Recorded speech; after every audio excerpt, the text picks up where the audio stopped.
Ok, pessoal, dando aqui início à nossa última aula de conteúdo, né? Nossa aula de petição inicial. Próxima aula já vai ser o que é revisão para nossa prova. Enfim, qual que é o conceito de petição inicial? Gente, a petição inicial é o primeiro de muitos passos que a gente vai dar no processo.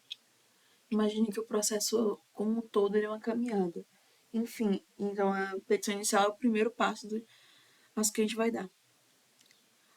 A gente, na posição de advogado, como é que a gente faz a petição? Porque não só nesse ponto aqui, mas quando vocês forem fazer o projeto passo a passo, semestre que vem, por exemplo, vocês vão ter que se colocar na posição de advogados e realizar peças processuais. Seja uma petição no primeiro passo a passo, ou uma reconvenção ou uma contestação no segundo passo a passo. Os dois são no mesmo semestre, tá? Só para deixar claro.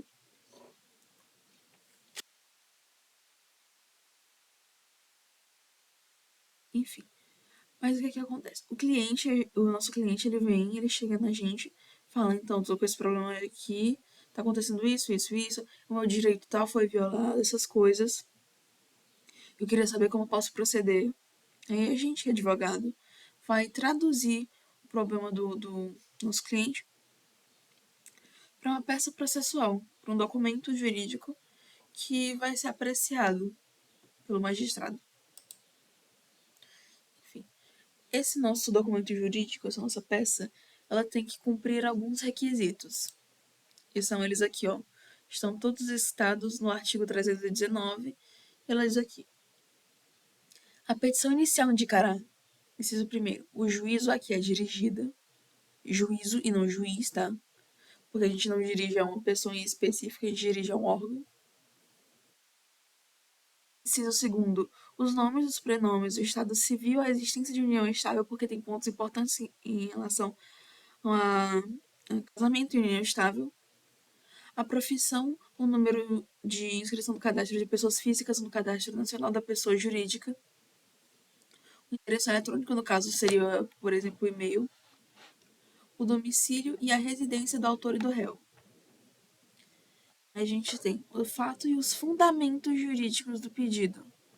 Esse ponto aqui, ele é, né, extremamente importante porque vai ser o que você vai narrar a respeito da situação junto com a fundamentação.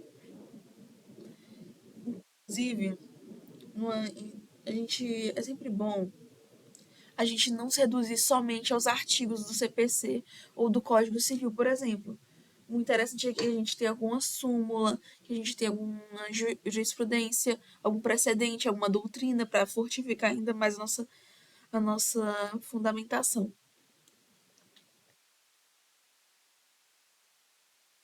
Gente, se vocês estiverem achando a minha voz meio rouca, meu perdão, viu?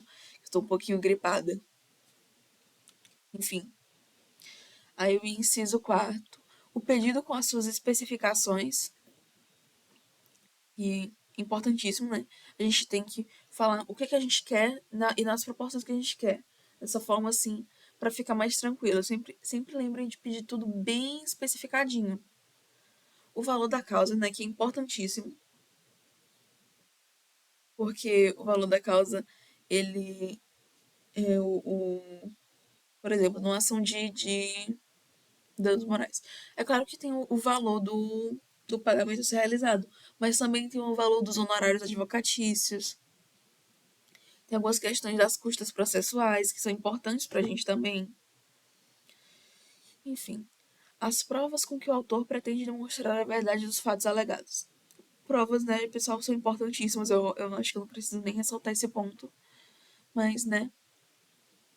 E inciso sétimo, a opção do autor pela realização ou não de audiência de conciliação ou de mediação, que é sempre importante.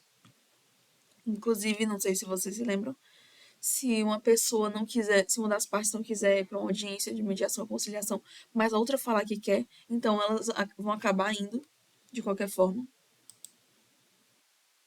Mas enfim. A petição será deferida ou indeferida. Deferimento, como vocês sabem, é a plena aceitação dessa petição. Seria uma situação falando, ok, tá tudo certinho, tá tudo tranquilo, então ela pode ser aceita aqui. Ou ela pode ser indeferida, que é uma situação, né? É uma dor de cabeça enorme.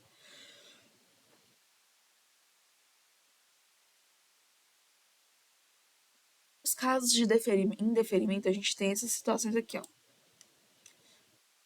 A gente tem o artigo 330. A petição inicial será indeferida quando? Primeiramente, quando ela for inepta, que é o parágrafo 1º desse mesmo artigo. Aí nos incisos 2º e 3º são os requisitos para postular em juízo.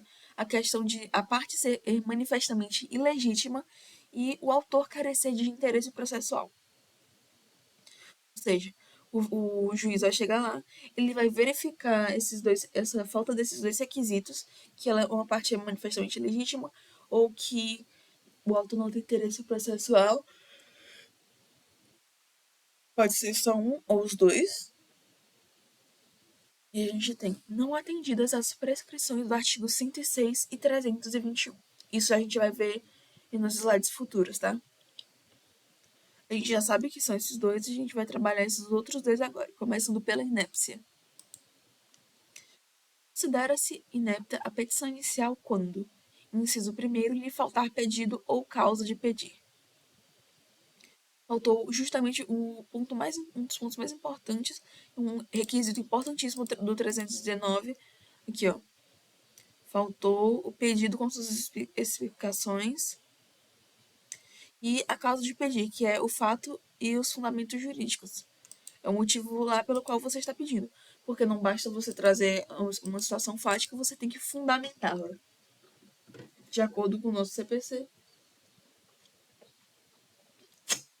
com o Código Civil e com o que você considerar mais relevante também para uma questão interpretativa. De novo, a questão de precedente, súmula, jurisprudência e doutrina. E a gente tem aqui. O pedido for indeterminado, quando a gente não. Quando a parte não mesurar o que ela está pedindo. Só que nós temos algumas hipóteses legais em que a gente pode ter o pedido genérico. Aí o inciso 3º diz: da narração dos fatos não decorrer logicamente a conclusão. Quando a gente fala assim, por exemplo, que numa situação de prestação de serviços, a pessoa tinha que fazer o serviço na minha casa, ou ela ia ter que arcar com, vamos dizer assim, com um valor determinado, porque ela não cumpriu com o combinado. Isso faz sentido, não faz? Agora imagine uma coisa que simplesmente não tem nem pé nem cabeça, a gente tem um resultado completamente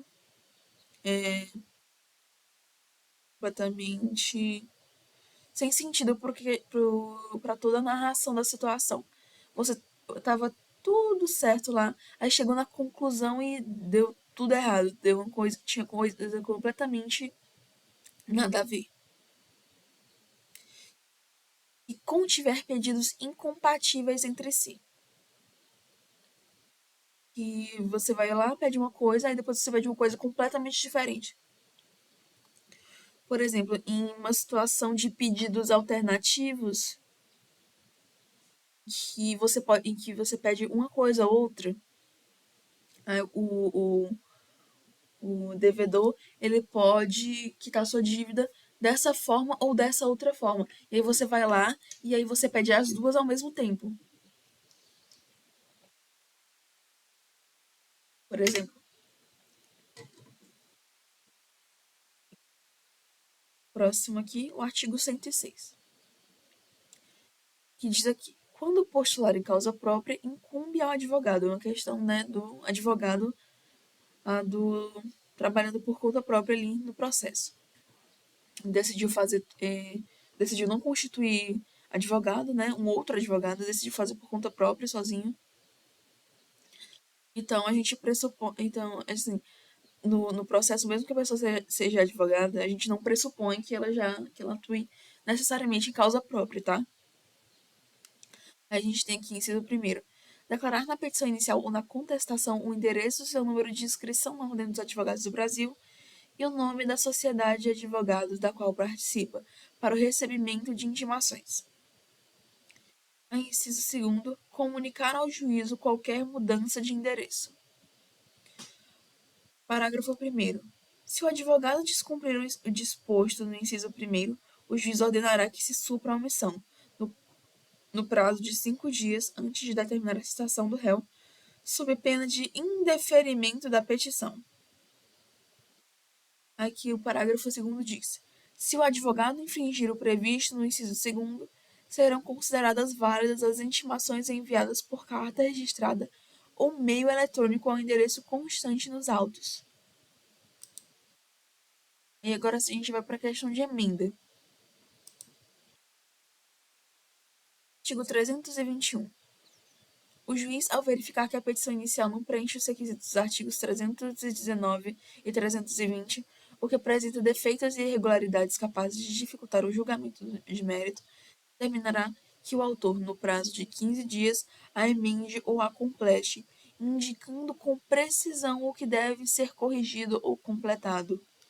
Aí o parágrafo único diz: se o autor não cumprir a diligência, o juiz indeferirá a petição inicial.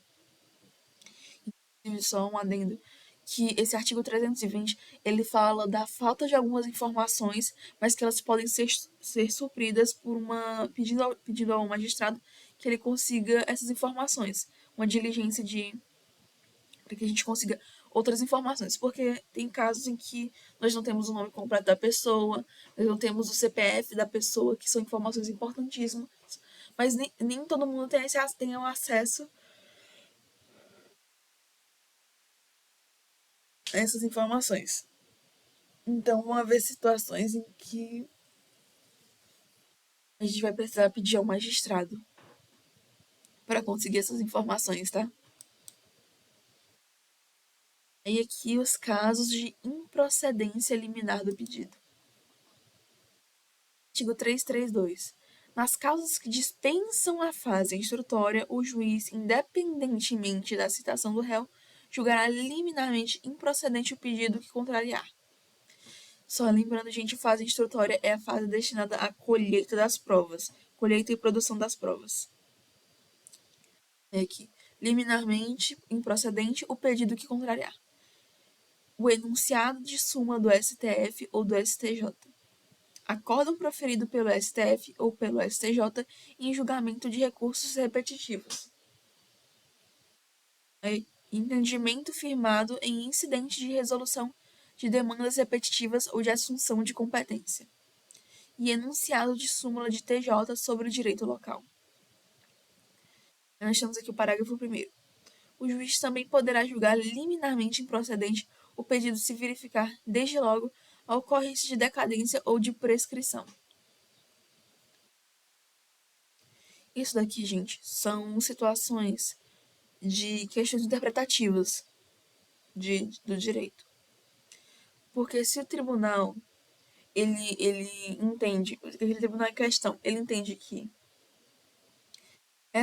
esse artigo, esse tópico aqui é interpretado dessa forma, ele vai aplicar esse entendimento para todos os magistrados. E todos os magistrados têm que seguir esse entendimento.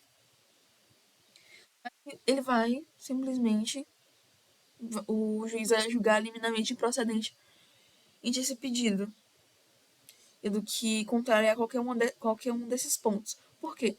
Porque o juiz vai olhar para essa situação e vai falar: é o seguinte, para que eu vou citar o réu, dar continuidade a todo um processo, instaurar, fazer o que tiver que fazer nessa situação, demorar muito tempo para isso, a depender da situação. E para a gente chegar nesse mesmo resultado no final, então eu vou falar, olha, julgo liminarmente improcedente porque tem um enunciado, um acórdão, um entendimento, um enunciado que diz o contrário do que você está pedindo, que se põe de frente ao que você está pedindo aqui na sua petição inicial. Então, não posso. Não posso. Agora, indo do pedido aqui. A gente tem aqui O pedido deve ser certo e determinado, segundo os capítulos do artigo 322 e 324 do CPC.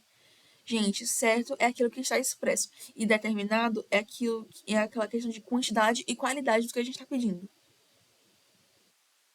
Inclusive, é sempre bom, eu sempre tenho que falar, né, que é importante, que assim, o juiz, o magistrado, ele não vai adivinhar o que você quer. E embora ele, na situação que ele está, ele possa achar que você deveria ter pedido mais ou pedido algo melhor, ele não pode simplesmente chegar nessa situação e falar, ok, eu acho que você merece mais, então eu vou colocar aqui que você está pedindo mais. Isso não é uma possibilidade. O juiz não pode fazer isso. Por quê? Porque tem aquela questão do princípio da inércia. E as questões também da imparcialidade do juiz. Porque isso seria uma óbvia interferência que o juiz não deveria ter, claro, né, no processo. Aí a gente tem as exceções à determinação, que é a possibilidade do pedido genérico que eu tinha falado com vocês. Elas estão voltadas, gente, principalmente a situações em que eu não posso mesurar o que eu poderia pedir agora por algum fator maior, ou porque a parte contrária, ou seja, o réu, não se pronunciou ainda. Da alteração do pedido. A gente tem duas situações de alteração do pedido.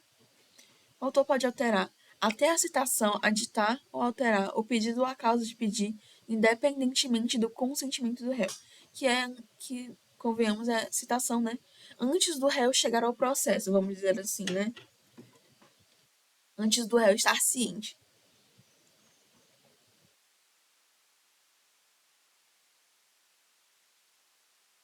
É aqui. Até o saneamento do processo, aditar ou alterar o pedido e a causa de pedir com o consentimento do réu, assegurado o contraditório mediante a possibilidade de manifestação deste no prazo mínimo de 15 dias, facultando o requerimento de prova suplementar. Saneamento do processo, gente, seria a fase saneatória. O réu já foi citado, foram entregues as peças processuais e o magistrado agora está atrás de ver se está tudo certinho, ver se está tudo limpinho, entre aspas, né? Porque saneamento é limpeza, questão de higiene. Seria a etimologia da palavra. Aí, nessa situação, a gente teria só o seria para corrigir toda a situação, entre aspas. Agora vamos treinar. O artigo 330 do CPC estabelece que a petição inicial será indeferida quando o pedido for indeterminado, ressalvadas as hipóteses legais em que se permite o pedido genérico, da narração dos fatos não decorrer logicamente a conclusão ou contiver pedidos incompatíveis entre si. Ele estabelece as hipóteses de indeferimento da petição inicial, que são: a parte for manifestamente legítima, o autor carecer de interesse processual, contiver múltiplos pedidos compatíveis entre si, faltar pedido ou causa de pedir, e a petição inicial será indeferida quando for incompleta. Resposta: a gente tem que são os itens corretos são o item 1, item 2 e o item 4. Por quê? Porque contiver múltiplos pedidos compatíveis entre si, não tem nada de errado disso. A gente não é vedado. O problema seriam pedidos incompatíveis. E a questão de petição inicial será indeferida quando for incompleta. Só seria o caso se fosse uma situação de permanece incompleta após o juiz requisitar a parte que complete ou emende a sua petição. Aí seria um caso de indeferimento. A gente tem aqui, ó, de for inepta, for parte manifestamente legítima, autor carecer de interesse processual, não atendido às prescrições do 106 e 321, enfim. Que a gente tem a falta do pedido ou da causa de pedir, Aí, quando tiver pedidos incompatíveis entre si, e a petição inicial será indeferida, aquela questão do 321. Lá para nossa última questão. Em uma demanda civil de procedimento comum, o magistrado determina a emenda da petição inicial, mas esse ato não é produzido pelo autor.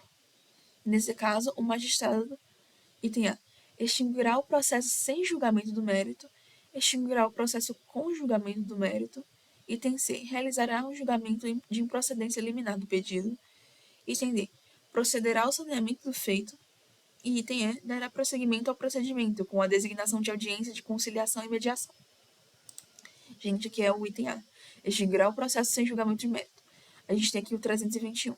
O juiz, ao verificar que a petição inicial não preenche os requisitos do artigo 319 e 320, ou que apresenta defeitos e irregularidades capazes de dificultar o julgamento de mérito, determinará que o autor, no prazo de 15 dias, a emende ou a complete, indicando com precisão o que deve ser corrigido ou completado. Aí o parágrafo único diz: se o autor não cumprir a diligência, o juiz indeferirá a petição inicial. E é isso de conteúdo, novamente, conteúdo, essa é a nossa última aula. Espero que vocês vejam a revisão. E já adiantando, boas provas, viu? E também boas férias, que eu também vou desejar nas aulas de revisão.